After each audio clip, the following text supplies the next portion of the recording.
Hello everybody, this is going to be the second edition of our intro to watercolor painting. And last time what we had done is we had experimented with monochromatic landscapes. And we were really thinking about atmospheric perspective, but we didn't have to interject any color. We just had to worry about value. And value is just in black and white, how light or dark is the color. So when we added color, then we talk about hues. But in this case, in the first case, we were just doing black and white monochromatic paintings. And we want to kind of interject this whole concept of atmospheric perspective. As things go off in the distance, they appear to get lighter and typically then bluer, maybe a little bit of purple, because the light is having to travel through a lot more atmosphere, and it gets dispersed, the colors get changed, even though the objects are the same objects, maybe up close as it is a long ways away. The color does shift. So that's what we're going to kind of do today. We're going to interject some color, and we're going to experiment with some skies too. So hopefully you are wanting to experiment, because I think this is a kind of a cool experiment, and you're just going to get better. Let me switch cameras here and then we'll get started. Alright, so we had done a kind of just a typical gradient from dark to light with our monochromatic paintings, but now this time we are going to do it kind of with the Dreier brush. So in the last time we wet our paper so that we get a nice flow, but this time we are going to just do it with a dry brush. Now all I've done here is I basically just put an eraser underneath my my palette. Sometimes I did it about like a 30-degree angle. This is probably about 5 or so degrees. I'm not going to have it run too much. But I've got ultramarine blue, we've got phthalo blue, we've got black that we're not going to use much of. I've got the burnt umber, this is yellow ochre, lemon yellow, cadmium yellow, that's a warmer yellow, cadmium red, and alizarin crimson. So we're just going to get some of this ultramarine blue and work it into our brush, because I don't want one part of my brush to have a lot of paint and the other one not. And I'm just going to kind of make this a little wispy, and you can see that I've got 4 different paintings here because I'm going to just experiment today. If you ever want to do Christmas cards or something like that, you could do this, but I'm going to kind of be a little more brutal with my brush. I'm going to kind of go using with the side, and I'm going to let it skip a little bit because these are just some high clouds and some wispy white, and then I'm just going to finish up at the horizon line. So you can kind of see here as it dries that I didn't even touch this part of the paper. Now I can try with my mop here. I could do the same kind of thing, only wet it. I've got my 3/4 inch mop from Princeton. It's a Princeton Select. It's a pretty good brush. And let me move this a little bit. You can see it. And you can see the eraser just popped out there. So I'm going to wet this. And this time, as opposed to the first time, I think we, with our monochromatic, we went all the way down. I'm just going to go down about 2/3 of the way down, kind of exploring that rule of thirds. We don't want to have that horizon line dead center. It just adds a little more interest when we're either in the top third or the bottom third. And so I'm going to have to work this into my brush a little bit. I'm going to do kind of the same strokes, but now you can see the difference between a dry paper and a wet paper. And you might like either one of them. So we got a little more value here. Try to leave a little white there. Maybe dry off my brush.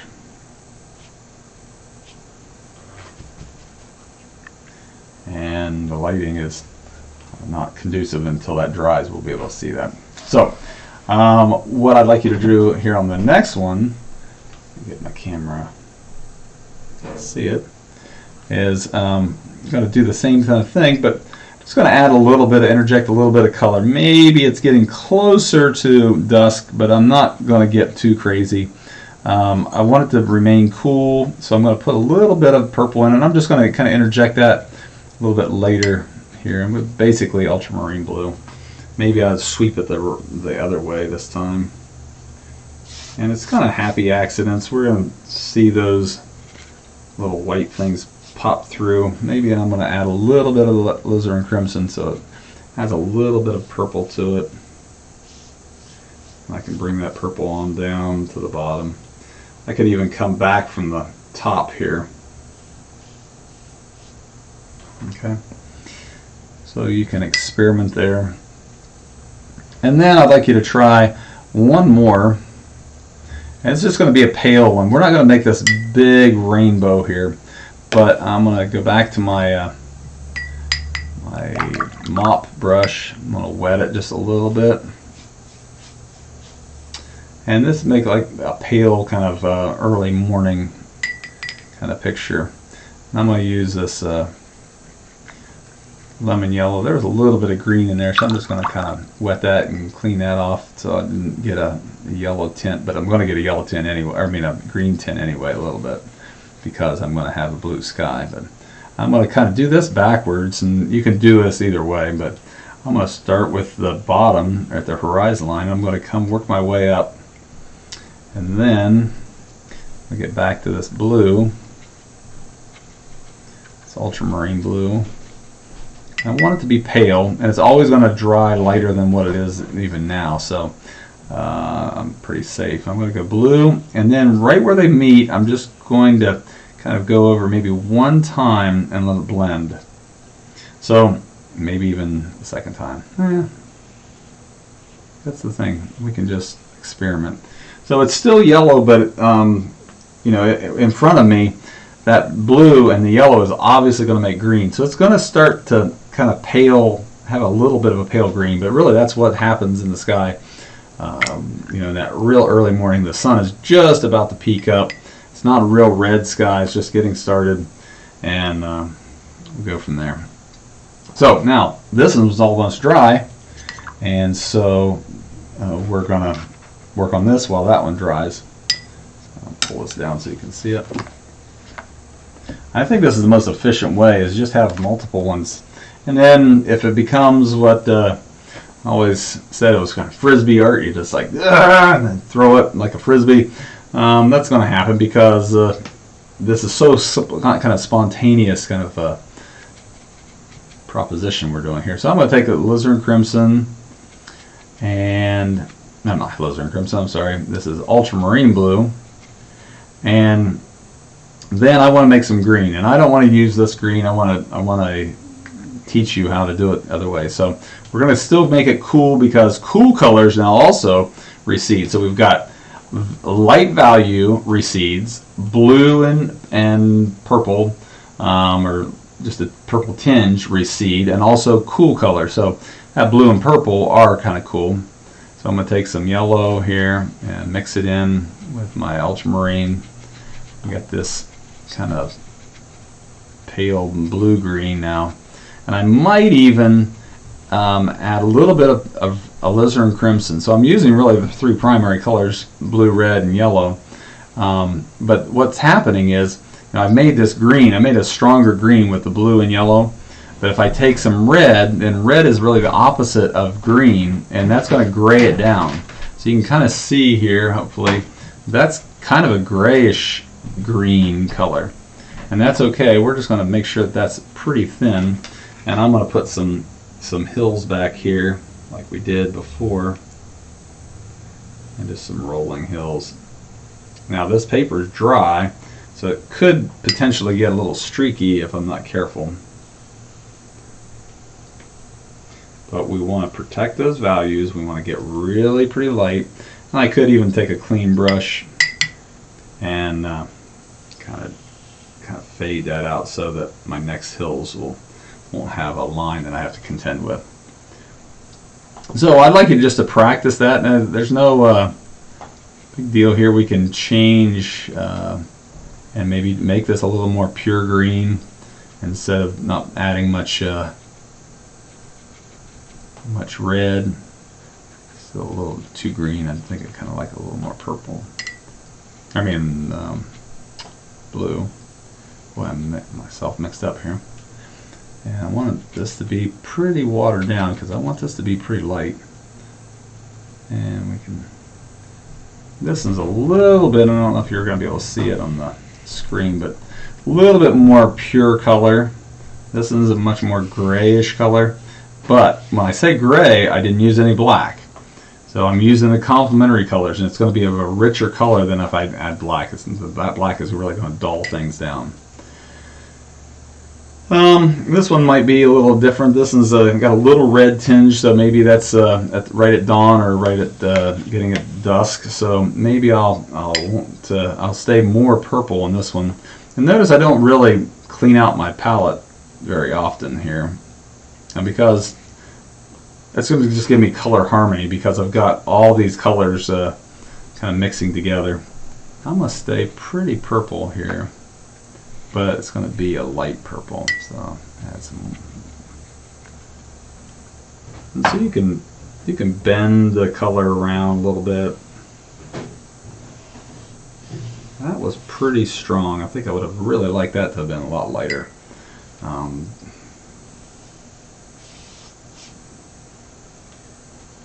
So when we do that, it just got a little strong there. So hopefully it's going to dry a little bit darker, or maybe a little bit lighter. Now this one, this is another interesting thing that you concern yourself about, is because if the sun is not up high in the sky, if it's below the horizon line, then everything else is going to be pretty dark. So we want to really make this desaturated, and desaturated means it doesn't have any hue, doesn't have any color, it's just more monochromatic blacks. So sometimes I've done this with younger students and just used black. That's kind of the easy way out. But what I'd like you to kind of experiment with is this idea that we can make pretty nearly a black with, or at least a gray, with, we could mix all three colors together. But this burnt umber, I'd like you to just experiment with a little bit. Ultramarine and burnt umber kind of go together. The burnt umber has some red in it, and I think there's probably a little bit of green in it. We just kind of get this natural graying. So if you want to darken a color without adding black, just add a little bit of burnt umber. It kind of does desaturate a little bit, and that's really what black is desaturated color. There's no color in there. I'm going to keep it pretty dark here and pretty thick and make almost a silhouette here. Actually, I'm not going to get too thick here. I'm going to water it down for those first hills. And I know we got some boring hills. We're doing all the same thing, but I just want you to kind of get used to it and how we can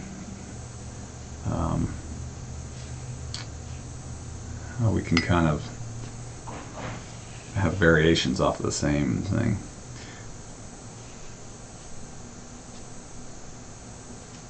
Now you can see where I overlap the yellow, it's kind of almost a different color here.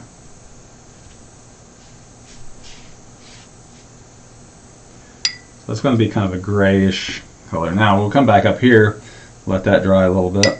We've got some kind of weird textures here. I'm not sure, maybe if I had a little bit of oil on my fingers or kind of roughed it up on that paper.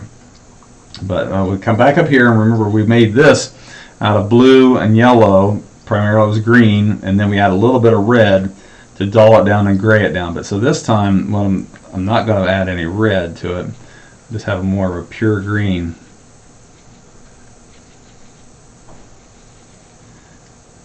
And we're just getting more and more natural, but it's still not going to get too saturated.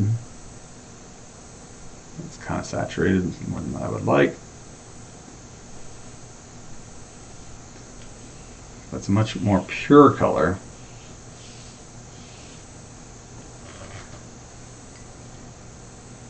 And that light is just shining on it. That was just ultramarine and the lemon yellow. Now here, I could maybe play around and try a different color green. As we come forward, we can get a little warmer, and this lemon yellow is a cool yellow. So I could take a little bit of this cadmium, see if it makes a different color. It's going to be subtle and probably not going to. It's going to be difficult to pick up on the camera. but when you experiment, you'll maybe notice a difference. And I'll get a little more saturated here. I think I got it too saturated. I'll add a little more water. Maybe we'll start this happy little hill like Bob Ross would say. Up a little higher.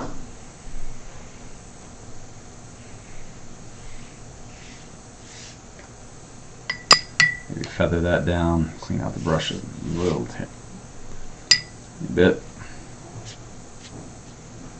Okay, so now you can kind of see that I'm building some hills, and this doesn't have to be very light, very dark at all. And I probably messed that up for you, but this was just ultramarine plus cadmium yellow that time. Then we'll come back over here, and I'm just going to kind of make these colors up. It's not going to be too green. I might interject a little bit of green, but mostly this is just going to, I'm going to get a little more darker purple, so it's kind of almost silhouette, but this kind of maybe hazy, almost surrealistic kind of color. I've got this pretty violet-y thing here. Maybe we'll just take a little bit of green, so we could grab some of that. Maybe we will just a little bit, and that'll gray it down again just a little bit, so it's not too extreme of a purple, but you're going to notice that it's still pretty purple.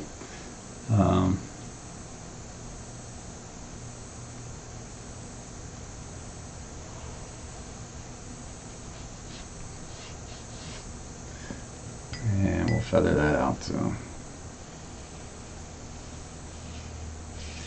Maybe a little more stylistic color scheme here, and not quite as realistic and natural. But and I'm going to do something else with that in a little bit. So this still had that little. That's nothing you did. It's probably just the texture of the paper. But I'm going to go now because I want this to be getting blacker and blacker, or darker and darker. It's kind of desaturated, so I'll take that ultramarine again and this burnt umber, and I'm not going to have it near as much water on my brush. Get a little bit of that green in there, it's not going to hurt anything. It really is green grass, it's just can't see it because the sun's not completely up yet.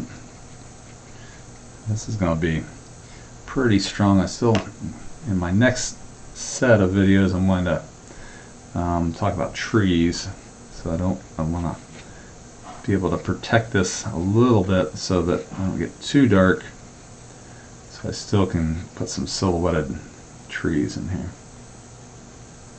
Kind of purple there, I think.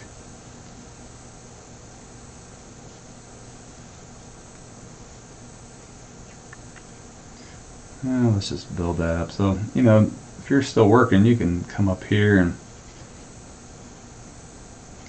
and sometimes I think they're kind of rocky hills, and sometimes if I kind of make them a little more mushroom, like there's some background trees in there that are just seeing the silhouette of, kind of to break up that so it's not too smooth.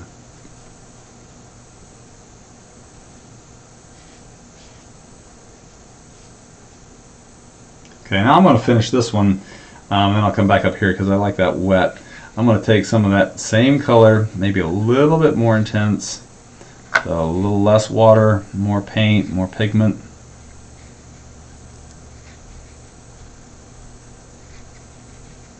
And then I'm just going to kind of do what I did in the sky there with a dry brush, is I'm just going to sweep it and get a little bit of a texture. So it's not perfectly straight up and down, straight across.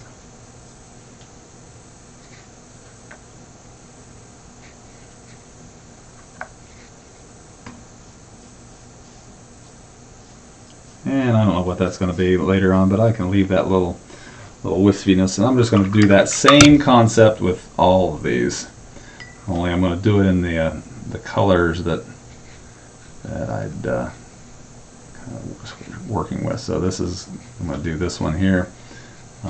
It's pretty purple, violet. Taking that alizarin crimson. Might even take a little bit of cadmium red. It'll be a little bit warmer now as it kind of moves up, but I'm going to put a little alizarin crimson in it too, so I don't want to just suddenly introduce a totally new color that's going to dominate, and maybe even this, a little bit of this green to dull it down just a hair. So just going to make this sweep.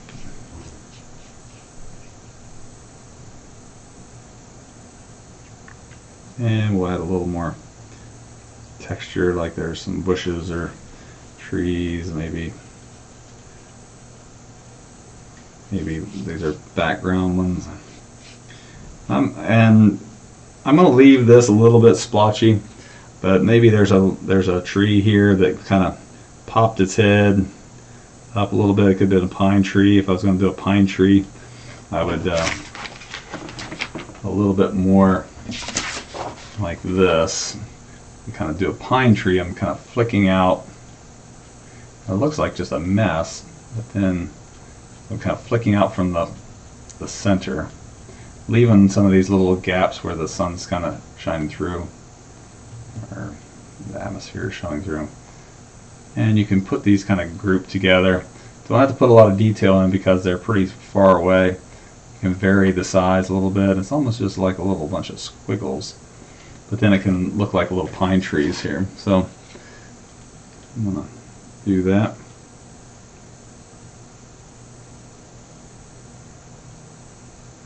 So we're going to put some more detail closer up, but we just want to break up that horizon a little bit. Maybe this one will be a little taller.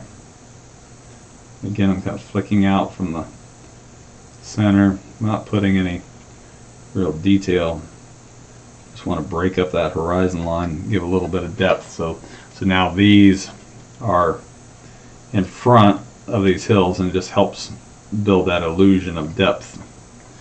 But still, no real detail. So we'll build some more detail later. Okay, then let's go. This is more of a pure green. I might at this point wipe out a little bit of this. I introduced all that red. So now, ultramarine blue, a little bit of that lemon yellow.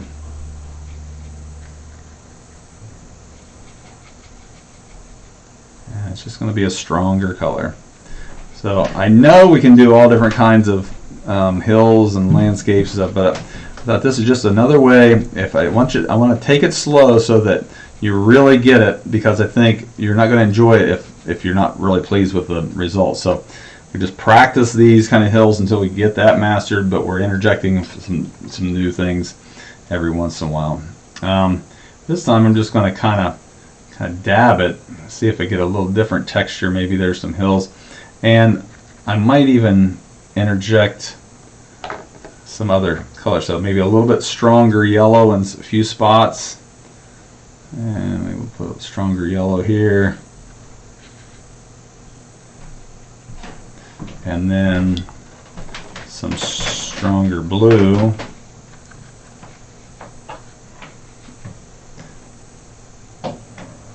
Like there's just a little bit of variation in these trees.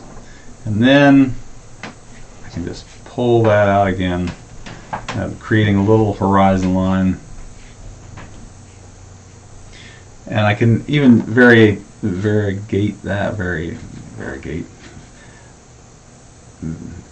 make a variety of colors. I can just interject some yellow, maybe just some streaky yellow, so a little bit different kind of grass, even maybe a little bit of that burnt umber to just add, but I don't want to do this too much.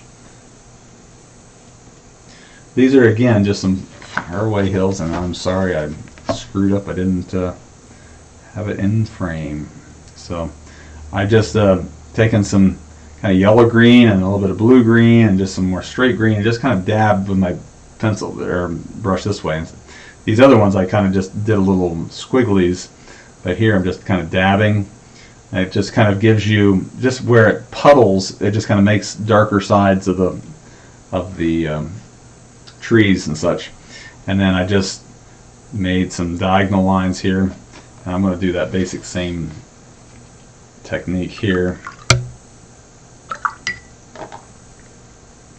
But this is going to be a more solid green. Let's see, how can we vary this a little bit? Maybe we can even vary it this way. Take a little bit of blue and maybe even just a little bit of this phthalo. We can interject, and then see, sometimes you can mix it all over the place here. I'm just gonna, probably should have done this when I did the sky. I could have come down, and I'm just gonna kind of sweep in a little bit of color, maybe both ways, and maybe this is going to be a little bit of a pond or lake or something like that. Okay, I probably need to let that dry. Pardon me, I'm going to use my hair dryer real fast.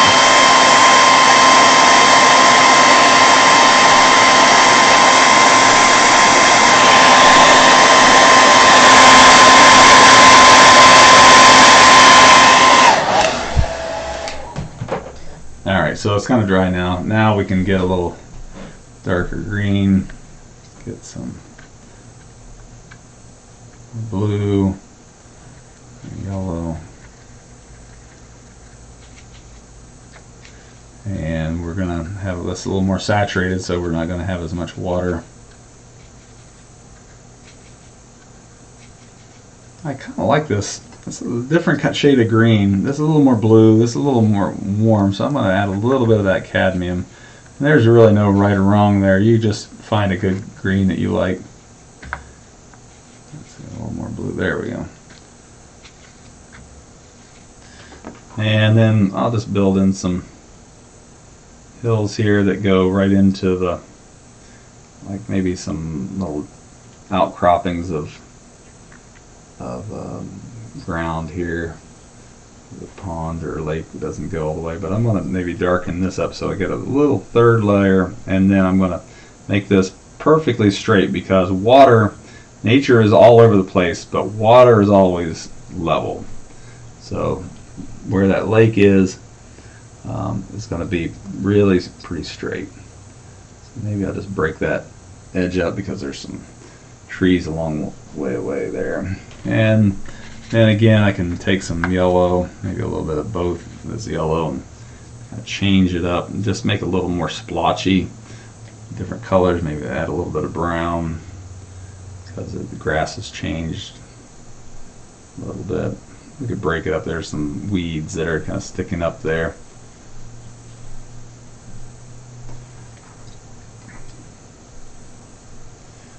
And there we go. So lots of different variations. So I just want you to just plain experiment. You can experiment with the different kind of clouds.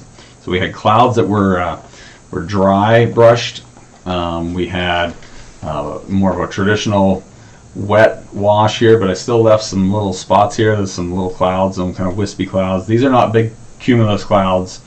We'll talk about those probably in another one here pretty shortly. I have the same kind of thing here, but I've interjected a little bit of purple, just really light. So the biggest problem you're going to have is go too dark too soon. And then this one is more of a misty morning, just right before dawn, and the colors are really desaturated. So I've got a little bit of yellow, then going into ultramarine, and then I was using again that ultramarine and burnt umber, and I watered that down pretty much, and then this is just a little stronger version here, but it's all pretty much ultramarine and burnt umber, and you can see it's almost purple, and that kind of shows you that that brown really has a lot of red in it, even though you think, hey, it's brown, it's not red. So and here we were just ultramarine and a little bit of alizarin crimson, and I think we had a little bit of green in here just to kind of gray it down a little bit, and then here we interjected a little bit of cadmium red to just kind of warm it up to bring it forward.